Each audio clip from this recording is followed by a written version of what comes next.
നിങ്ങളുടെ favourite shows ഇനി ഒരിക്കലും മിസ്സാവില്ല. ഇപ്പോൾ C5-ലൂടെ കാണും നിങ്ങളുടെ ഫേവറേറ്റ് ഷോ തികച്ചും സൗജന്യമായി. സേട്ടോ ആര്? അതാ സ്വർണ്ണക്കച്ചവടക്കാരൻ സേട്ടുവാ.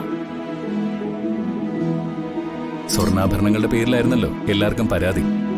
അതുകൊണ്ട് ഞാൻ ആ സേട്ടുവിനോട് കുറെ സ്വർണം കൊണ്ടുവരാൻ പറഞ്ഞിട്ടുണ്ട്.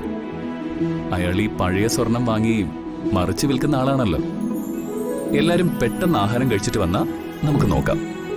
പൊന്നെന്ന് കേട്ടാലേ ഞാൻ കരിമ്പങ്കാട് കണ്ട കാട്ടാനിയും പോലെയാണ്. ചോറ് പിന്നെയാണെങ്കിലും കഴിക്കാം.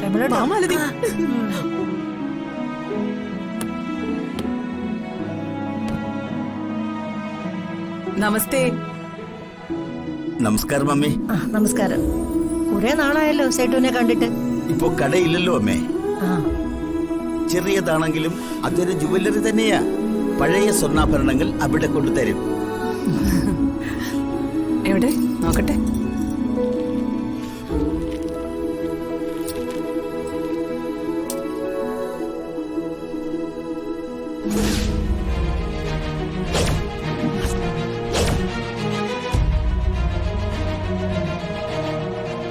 ഈശ്വരാ, ഇത് ഞാൻ മീനാക്ഷിക്ക് കൊടുത്ത വളകളാണല്ലോ. ഇത് കൊള്ളാം. സാവിത്രി, അധികം തന്നെ. തന്നെ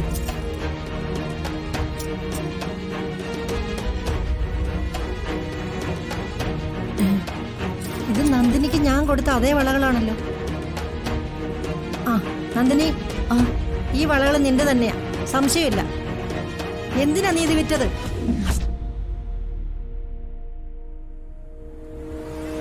ഈ വളകൾ എനിക്ക് വിറ്റത് ഈ മേഡമല്ലേ? ഞാനിത് വാങ്ങിയത് വേറൊരു പെൺകുട്ടിയിൽ നിന്നാ.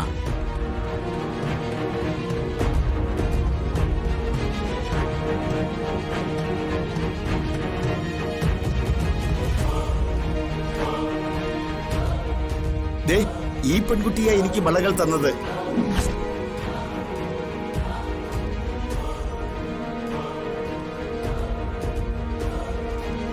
ദൈവമേ, എന്തൊക്കെ രഹസ്യ കച്ചവടം ഇവിടെ നടക്കുന്നത്. അവസാനം ഈ ചെമ്പകമംഗലം അടിപടല എല്ലാം കൂടെ വിഴുങ്ങോ?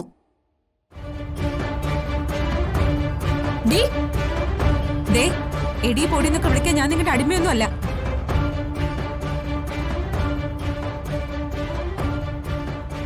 എനിക്കൊരു പേരുണ്ട്, മീനാക്ഷി. അത് വിളിക്കാൻ ഇത്രയും വലിയ എനർജി ഒന്നും വേണ്ട. എടി ഭയങ്കരി, നീ ആള് കൊള്ളാലോ.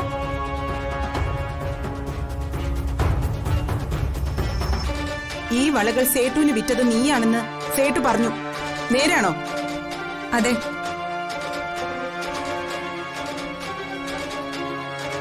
എങ്കിൽ സത്യം പറ, നിനക്ക് ഈ വളകൾ എവിടുന്ന് കിട്ടി? നീ ഞങ്ങളുടെ വീട്ടിനകത്ത് കയറി മോഷ്ടിച്ചോ?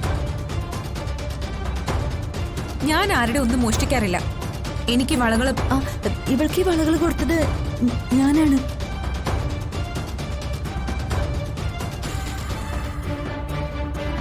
പണത്തിന് ആവശ്യമുണ്ടെങ്കിൽ വിട്ടോളാന്ന് ഞാൻ പറഞ്ഞു.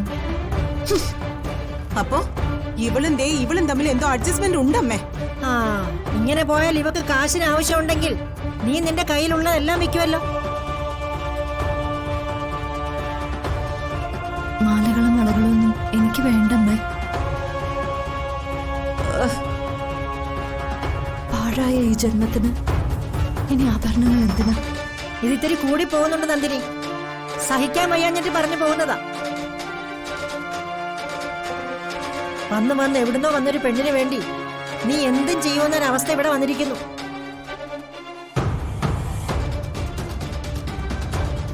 ക്ഷമിക്കും തോറും നീ അതൊരു അവസരമായിട്ട് മുതലെടുക്കുക. എന്നെ വരെ നീ പറഞ്ഞു പറ്റിക്കാൻ തുടങ്ങിയിരിക്കുന്നു. ഇനി അത് അനുവദിച്ചു തരില്ല, തീർച്ച. അവൾ ഉണ്ടാക്കുന്ന പ്രശ്നങ്ങളിൽ ഏറ്റവും കൂടുതൽ പരിക്കേൽക്കുന്നത് ദൈവമ്മയ്ക്ക്. ദൈവമ്മയേക്കാൾ ബന്ധമുള്ളവരാണല്ലോ അവൾക്കിവിടെ മറ്റുള്ളവര്. എന്തായാലും ഇപ്പൊ ആരും ഒന്നും അറിയണ്ട. അറിഞ്ഞാൽ ഇവിടെ ഒരു പൊട്ടിത്തെറി ഉണ്ടായാലോ. പൊട്ടിത്തെറിയോ? എന്ത് പൊട്ടിത്തെറിയുടെ കാര്യം നിങ്ങൾ പറയുന്നത്?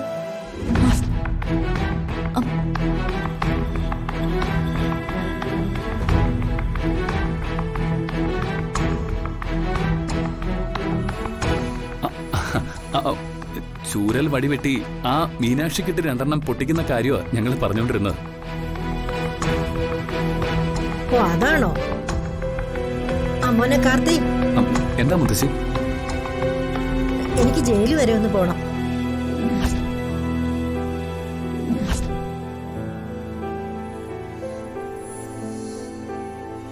നീ അതിനുള്ള ഏർപ്പാടുകൾ ചെയ്യും.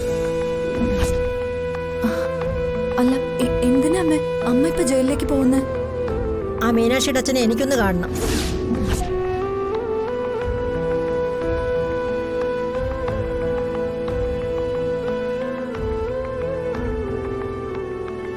അച്ഛനെ കണ്ടാൽ അറിയാലോ മകൾ അത്രക്കാരിയാണെന്ന്. അതൊന്നും വേണ്ട മുത്തശ്ശി.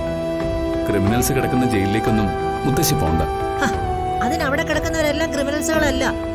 എനിക്കൊന്ന് പോണം. നീ എത്രയും പെട്ടെന്ന് അക്കാര്യമൊക്കെ റെഡിയാക്ക.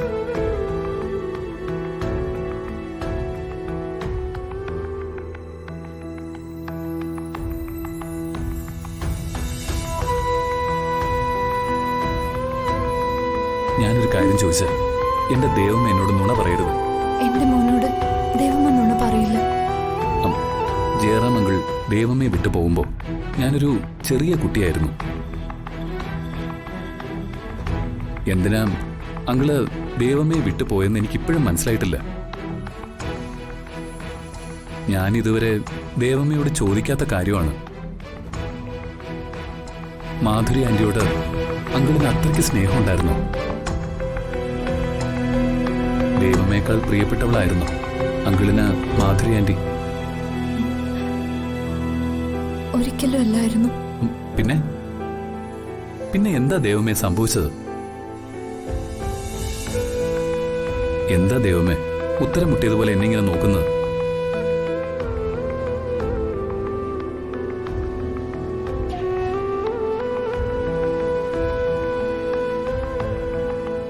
എന്താ അമ്മേ? ഉത്തരം മുട്ടിയതല്ല മോനെ. ഞാനതെങ്ങനെ പറയും? എന്റെ ദൈവമയ്ക്ക് വിഷമാവുന്ന ഒന്നും പറയണ്ട. പക്ഷെ എന്തിനും ഞാൻ അമ്മയുടെ കൂടെ ഉണ്ടാവും. എന്റെ വയറ്റിൽ ഒരു കുഞ്ഞ് ജനിച്ചിരുന്നെങ്കിൽ എനിക്ക് ഈ സങ്കടങ്ങളൊന്നും അനുഭവിക്കേണ്ടി വരില്ലായിരുന്നു. ആ ഭാഗ്യം എനിക്കില്ലാതെ വന്നോണ്ട് മാധുരി അദ്ദേഹത്തിന്റെ ജീവിതത്തിലേക്ക് കടന്നു വന്നത്. അതാരുടെ തെറ്റായിരുന്നു എന്ന് എനിക്കിപ്പോഴും പറയാൻ കഴിയുന്നില്ല. പക്ഷെ ഞാൻ കരുതിയത് പോലെ ഒരു നിഷ്കളങ്കയൊന്നും ആയിരുന്നില്ല മാധുരി.